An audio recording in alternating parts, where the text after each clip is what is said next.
जय माता की मित्रों, आज चर्चा करते हैं सिंह लगन में सूर्य देव एकादश स्थान।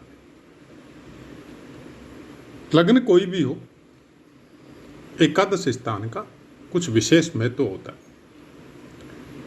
यह आपकी विश का है, आपके लाभ का है। आप जो इच्छाएं करते हैं उसको पूर्ण करने का, चाहे आप आधिपत्य समझो चाहे स्वामित्व समझो, वो एकादश स्थान से होता है। किसी का भी अगर एकादश स्थान बिगड़ा हुआ रहता है तो उसको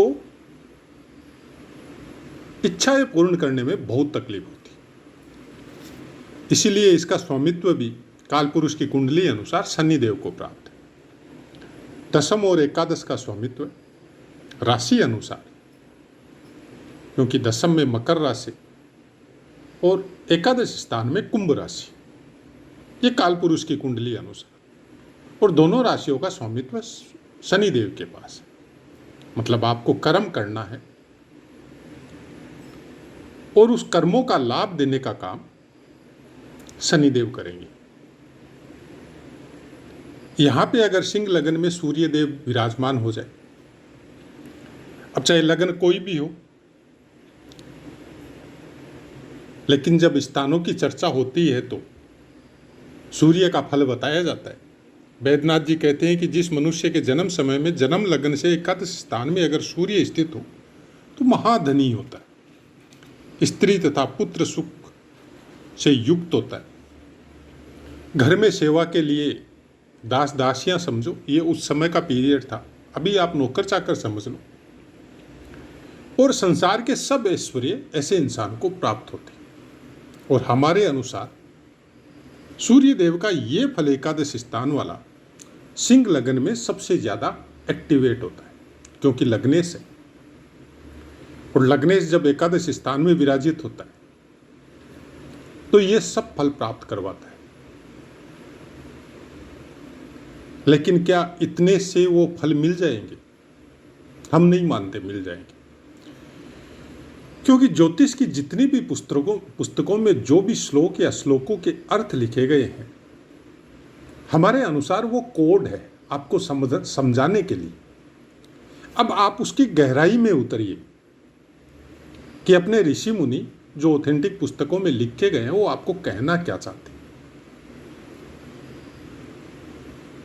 क्योंकि ज्योतिष को पूरी तरह आम आदमी को समझ में आना मुश्किल उस समय का पीरियड, और ज्योतिष के प्रकांड विद्वानों का मिलना मुश्किल, और गणना के अनुसार सही समय पे बच्चे का नोटिंग करना उस समय इससे भी ज़्यादा मुश्किल था कि कौन से समय में बच्चा पैदा हुआ है। उस समय बताया जाता था कि सूर्य उदय के एक पहर बाद में, एक घड़ी बाद में, या चंद्र उदय के इस समय में, ऐसा सब काल का उस समय का जो पीरियड था। आज तो सब कुछ समय वगैरह सब कुछ ऑटोमेटिक नोटिंग होता है, चाहे हॉस्पिटलों में। मोस्ट प्रोबेबली 99% केस तो हॉस्पिटलों में ही होते। और अभी तो ज्योतिष की कुंडली का अध्ययन, मैथ्स वगैरह टोटल कंप्यूटराइज्ड है, सब कुछ ऑटोमेटिक निकल जाता है। वो समय जिस समय हमने सीखा था तो वो उतना समय जो गणित निकालने में लगता था वो समय तो आजकल ज़रूरत नहीं है। अच्छी बात है, आपको टेक्नोलॉजी का फ़ायदा उठाना चाहिए, लेकिन फलित में बहुत झोल झाल है।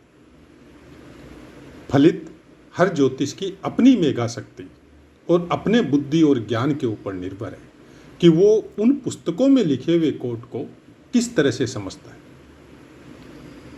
आपकी अपनी रिसर्च अनेक कुंडलियों को देखने के बाद में किस तरह की है। ज्योतिष की पुस्तकों में जब साफ साफ लिखा हुआ रहता है शुरू में ही,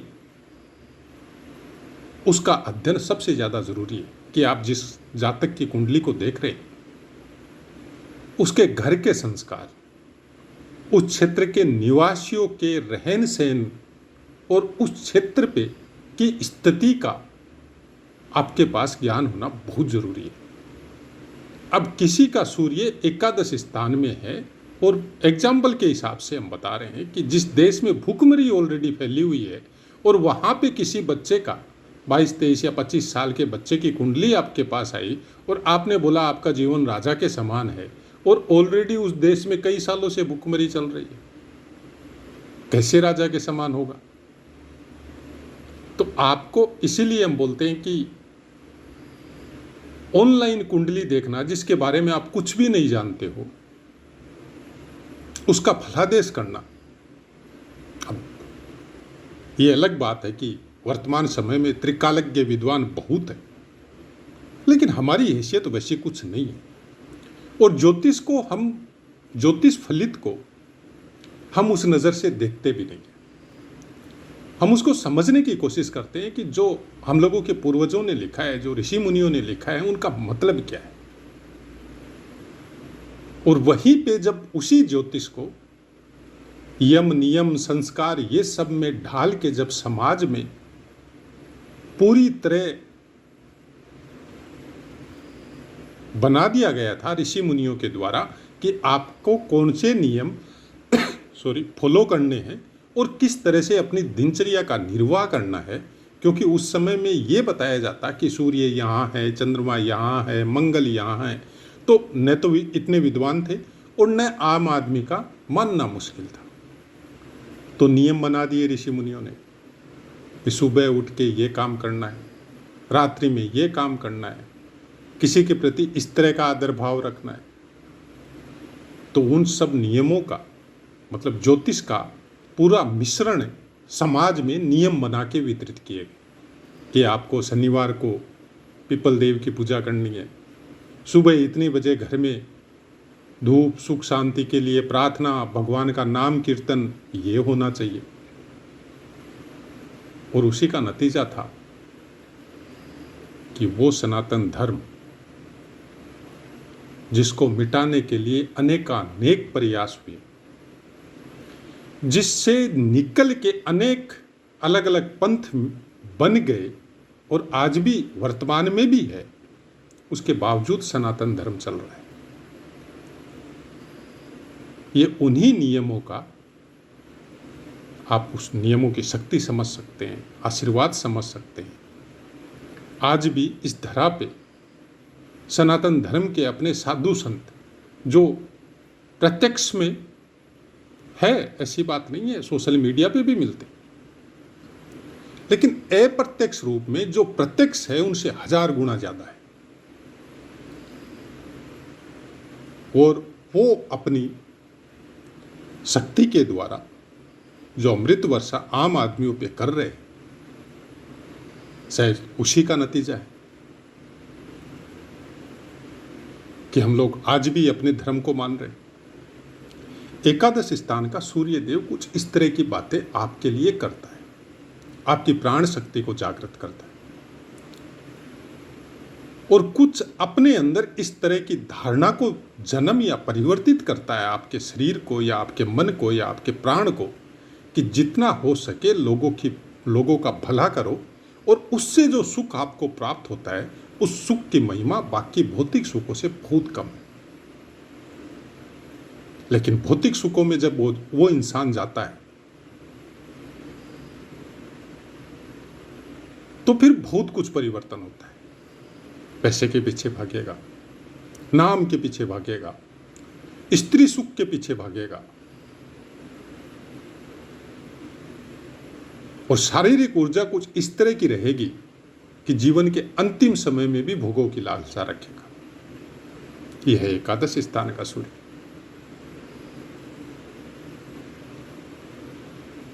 मिथुन राशि है।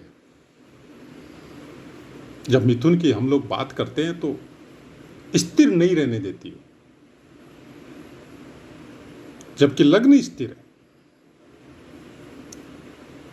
तो आदमी स्थिर तो होता है लेकिन अंदर हलचल मची रहती, ये करूं या नहीं करूं, ये करने से सही होगा या गलत होगा, कुछ इस तरह की भावना भी प्रबल रहती। नक्षत्रों का जो योगदान है उसका तो कहना ही क्या, कि सब कुछ डिपेंड ही नक्षत्रों पे और चंद्रमा पे रहता है। मिथुन राशि में मृगशिरा नक्षत्र का तीसरा और चतुर्थ चरण आता है, जिसका स्वामित्व मंगल देव के पास है। आद्रा नक्षत्र के चारों चरण आते हैं, जिसका स्वामित्व राहु देव को प्राप्त है। और पुनर्वसु नक्षत्र के 3 चरण आते हैं, पहला, दूसरा और तीसरा, जिसका स्वामित्व गुरुदेव के पास है। अब कौन से नक्षत्र में आपके विराजमान है, कितने अंशों पे विराजमान है, कौन से नवमांश में विराजमान है,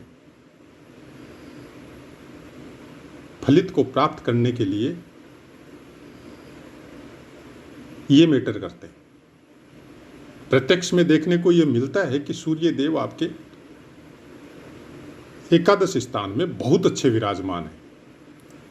लेकिन फॉर एग्जाम्पल मान लीजिए 3.20 डिग्री तक है, तो फिर वो नवमांश में तुला राशि में चले जाएंगे और मृगशिरा नक्षत्र में रहेंगे। तुला राशि मतलब तो नीच के होंगे। फल क्या होगा? यहां पे सूर्य को कंट्रोल करना बहुत मुश्किल है। फिर छोटी छोटी बातों पे गुस्सा करेगा। स्थिरता बहुत कम मात्रा में मिलेगी। जरा सा कोई आके आपको सिखा दिया, आपके बारे में कोई ये बोल रहा है और आप तुरंत लड़ने के लिए अग्रसर हो जाओगे। और हर जगह ज्ञान कम और जिद्द ज्यादा चलेगी।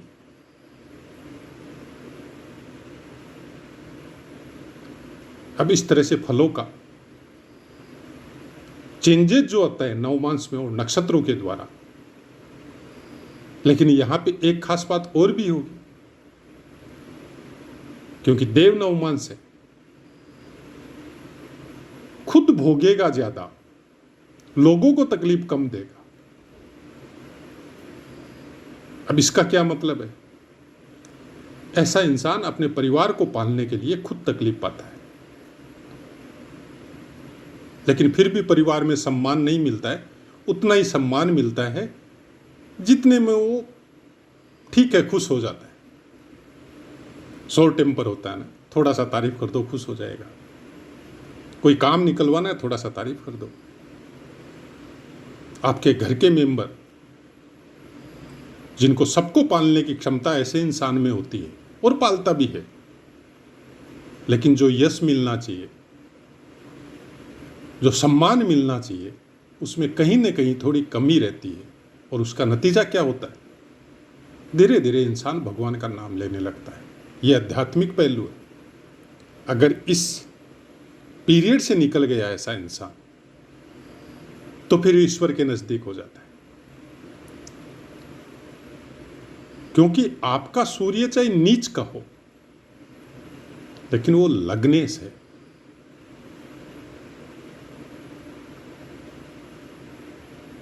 तो उसका तो फल आपको मिलेगा ही मिलेगा। शारीरिक स्वास्थ्य अच्छा रहेगा तो रहेगा।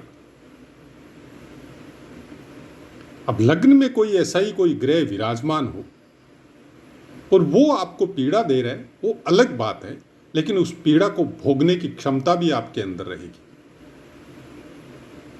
चाहे कोई पीड़ा भी दे रहा है तो भी भोग लेंगे, क्योंकि आपके अंदर प्राण शक्ति की मात्रा बहुत ज्यादा मात्रा में रहेगी। सिंह लगन वालों का एक खासियत होता है, आप देखिए कोई भी सिंह लगन की कुंडली उठा के देखिए, किसी की भी, अगर सूर्य उसका थोड़ा सा भी बलवान है तो ऐसा आदमी शारीरिक दृष्टि से स्वस्थ होता है। दुबला पतला और मोटे की कोई कहानी नहीं है यहां पे, लेकिन ऊर्जा के क्षेत्र में शारीरिक ऊर्जा उसकी भरपूर होती है, संपूर्ण होती है और जीवन के अंतिम समय तक रहती है। अगर शरीर में कोई चोट हो गई, कोई पीड़ा हो गई, कोई बीमारी आ गई, उसको भी अपने आत्मबल के द्वारा वो बहुत हद तक छोटी मोटी बीमारियों को खुद ही ठीक कर लेता है। ऐसे आदमी प्रेरणा बनते हैं समाज के लिए, देश के लिए, गांव के लिए।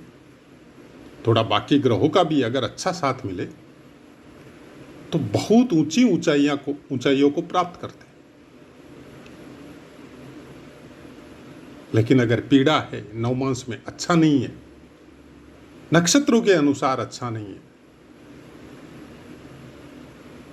किसी पापी या क्रूर ग्रह की दृष्टि में आए हुए सूर्य देव वो फल नहीं दे सकते जो उनको देना चाहिए था।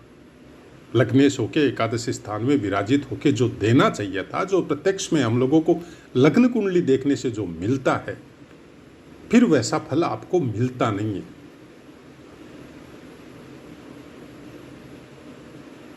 उसमें कमी आ जाती है। ऐसा नहीं है कि वो नेगेटिव इफेक्ट देगा, नहीं, उसमें कमी आएगी। नेगेटिव इफेक्ट कब होगा? जब आपके कर्म सूर्य के अनुसार नहीं होंगे, जब बाकी ग्रहों के प्रभाव की वजह से आप अपने कर्मों को दुष्कर्मों में अगर कन्वर्ट कर लेते हैं, तब नेगेटिव इफेक्ट आएगा। नहीं तो सूर्य का या चंद्रमा का नेगेटिव इफेक्ट बहुत कम आता है। यह आता है हम लोगों के अपने कर्मों की वजह से। इसलिए सामाजिक नियम जो बनाए गए थे वो इसीलिए बनाए गए थे संतों और महापुरुषों के द्वारा, कि अगर आपने सूर्य या चंद्रमा जो भी आपकी कुंडली में बलवान है, दो में से एक पक्का मिलेगा। और बहुत कम विभूतियां होती है जिनको दोनों बलवान मिलते हैं। तो उन नियमों को अगर वो फॉलो करता है, उन नियमों के अनुसार अपना जीवन यापन करता है, तो फिर कुंडली के ग्रह वो खराब फल देना उनके लिए थोड़ा असंभव हो जाता है। सूर्य ग्रहों का राजा है, और अगर अपने अकेले सूर्य को भी अच्छा करके रखा है, उसके नियमों को फॉलो करके रखा है, त्याग की भावना है, क्योंकि सूर्य में त्याग की भावना है, अपने बड़े बुजुर्गों का सम्मान करने की भावना है, अपने परिवार या अपने समाज की सुरक्षा करने की भावना है, तो फिर सूर्य चाहे कैसी भी अवस्था में आपको नेगेटिव इफेक्ट नहीं देगा। आपकी प्राण ऊर्जा एनी टाइम आपके शरीर में बनी रहेगी, वो कमी नहीं होगी। वही चाहिए। भौतिक शरीर को क्या चाहिए? या तो मन की ऊर्जा चाहिए, मनोबली होना चाहिए, या सूर्य की ऊर्जा आत्मबली होने चाहिए। दो में से एक तो चाहिए। दोनों ही अगर खराब पोजीशन में आ गए तो फिर उसका पूरा उम्र का समय निकलना मुश्किल है।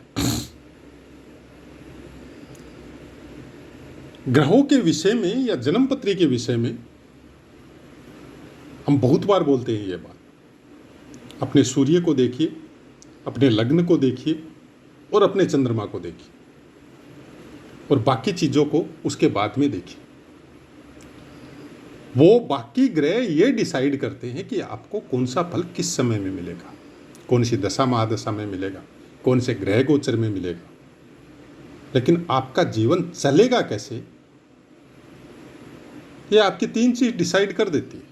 चाहे लग्न कुंडली देखने से भी पता चल जाता है कि आपका सूर्य ऊर्जावान है, अच्छे अंशों पे विराजमान है, अच्छे नक्षत्र में विराजमान है, कौन से स्थान पे विराजमान है ये मैटर नहीं करता है सूर्य के लिए और चंद्रमा के लिए, क्योंकि वो ग्रहाधिपति है। उसके लिए सब स्थान उसके अपने हैं। जरूरत केवल इतनी है कि वो बलवान है, अच्छी ऊर्जा के साथ है, तो उसके नियमों को फॉलो कीजिए। उसके अंदर वो भी क्षमता है कि वो बाकी ग्रहों को मैनेज कर सकता है। चंद्रमा है, बहुत अच्छा है, अंशों के अनुसार अच्छा है, तो फिर उसको ठीक रखिए। स्त्रियों का आदर कीजिए, मन को नियंत्रण में रखिए, क्योंकि चंद्रमा काम भावना देता है आपको। जो हम लोग शुक्र को या मंगल को बदनाम कर रहे हैं, इस चीज का कारक चंद्रमा है, क्योंकि सब चीजें मन के ऊपर डिपेंड है। जब तक आपके मन में गंदे विचार नहीं आएंगे तब तक आप गंदे काम नहीं करेंगे। और सब जितने भी यम नियम नीति नियम समाज को चलाने के लिए, इंसान को चलने के लिए जो भी बनाए गए हैं, वो केवल चंद्रमा को ही कंट्रोल करने के लिए बनाए गए। आप अपने मन पे अंकुश रखिए। पूरी ज्योतिष का सार केवल इतना सा है।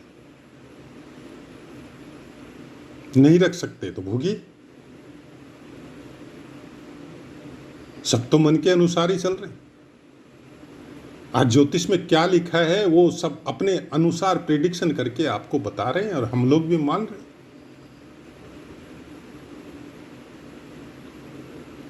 न तो कोई कुंडली किसी को करोड़पति बनाती है, न कोई रेमेडी करोड़पति बनाती है।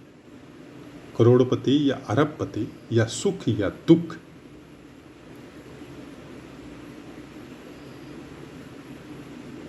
एक छोटा सा हम लोगों का सबसे बड़ा ग्रंथ और एक चौपाई आती है जिसमें माता सीता का सब कुछ देख के वशिष्ठ जी ने पूरा कर्म कांड का विधान देख के, पूरी ज्योतिषीय गणना करके उनकी शादी करवाई थी।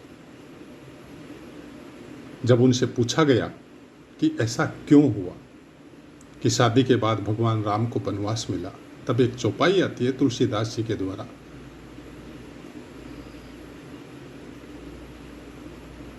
यश अपयश जीवन मरण सब विधि के हाथ है, इसमें कोई कुछ नहीं कर सकता। तो इस कुंडली के अलावा भी बहुत कुछ होता है।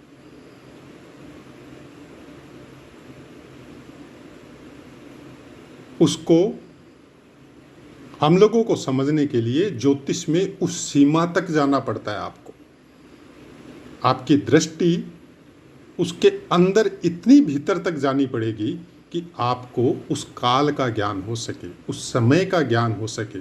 और जिस भी ज्योतिषी को, जिस भी विद्वान को इन सब बातों का ज्ञान हो जाता है, वो इस तरह से सोशल मीडिया पे आके ये बखान नहीं करेगा कि हम त्रिकालज्ञ हैं, हमारी भविष्यवाणी सच होती है। ये कभी नहीं बोलेगा। वो फिर एकांत में चला जाएगा। वो ऊपरा ऊपरी बात आपको बोलेगा कि केवल खुद के कर्म सुधारिए। जब आप अपने कर्म सुधारते हैं और उस सत्कर्म पे अडिग रहते हैं, तो जो खराब फल देने वाले भी है वो ग्रह भी आपका फेवर करने लगते हैं। और एक समय ऐसा आता है कि ग्रह आपके अनुसार चलना चालू हो जाते हैं। मन की इच्छा, मन को ऐसा कंट्रोल में किया कि अब मन आपकी बात मानने लग गया। ऐसे ऐसे संत महापुरुष इस धरती पे पैदा हुए जो अपनी मन की इच्छा के द्वारा अपने शरीर को गति देते थे, कहां से कहां पहुंचते थे, अपने भक्तों के पास पूरी अपनी देह के साथ प्रकट होते थे। ज्योतिष वो चीज आपको जरूर देती है, वो ज्ञान आपको जरूर देती है, बशर्ते आप उसको उसके अनुसार देखें। अगर हम लोग ये देख ले कि हमको पैसा मिले, अच्छी नौकरी मिले, बिजनेस अच्छा चले, उसके लिए अगर आप अपनी ज्योतिष का यूज कर रहे हैं, तो अब उसके लिए कुछ शब्द ऐसे हैं कि वो हम बोलना नहीं चाहते। आप खुद सोचिए आप क्या कर रहे हैं।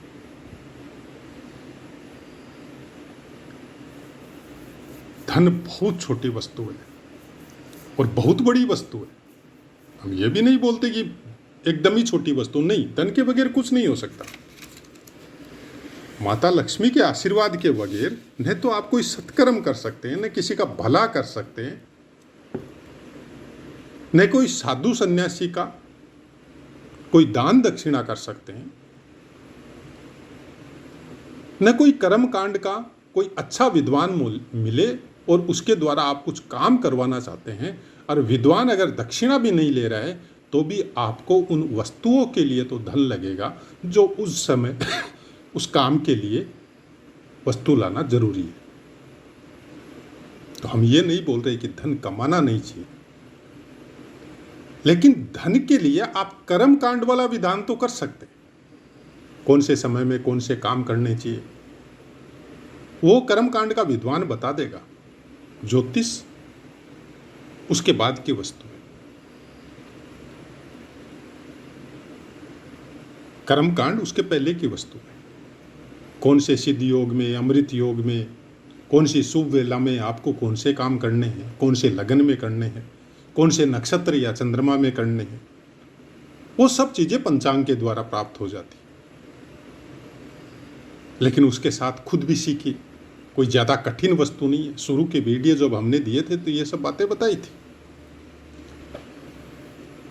अगर हम लोग अपने भौतिक वस्तुओं की प्राप्ति के लिए उन नियमों का, उस समय का अगर थोड़ा भी उसमें हम लोग फॉलो करते हैं और उसके अनुसार चलते हैं तो वो सब चीज़ें प्राप्त होती हैं। ज्योतिष उसके बाद आता है।